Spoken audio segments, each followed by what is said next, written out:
মাওলা, তোমার রহমতের সামনে আমার গুনার তো কোনো অস্তিত্ব নাই মওলা। আমার গুনাহ না হয় পাহাড় পরিমাণ হবে, বেশি থেকে বেশি আসমান পরিমাণ হবে, না হয় পুরা পৃথিবী পরিমাণ হবে। তোমার রহমত তো অগণিত, তোমার রহমত তো অসীম, তোমার রহমত তো আনলিমিটেড। এবার রব্বে করিম বলে, তাহলে ঘাবড়াস কেন, তাহলে মন ছোট করস কেন? আরে গুনাহ করেছো তো করেছো, কি হয়েছে?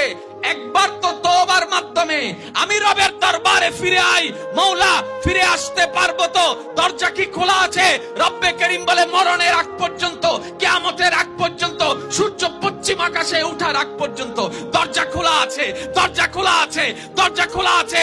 এবার বান্দা বলে, মওলা 24টা ঘন্টার কোন টাইমে আসলে সেই দরজা খোলা পাবো? রব্বে করিম বলে, আরে ব্যাংকের দরজা খোলা থাকে নির্দিষ্ট সময়ে, অফিস আদালতের দরজা খোলা থাকে নির্দিষ্ট সময়ে, এমনকি ঘরের দরজাও খোলা থাকে নির্দিষ্ট সময়ে, এর বাইরে যাই না। কিন্তু তোর রবের দরবার এমন একটা দরবার, 24টা ঘন্টার যেই কোনো মুহূর্তে তুই আসবি, তোর রবের দরবার তোর জন্য খোলা থাকবে। সুবহানাল্লাহ।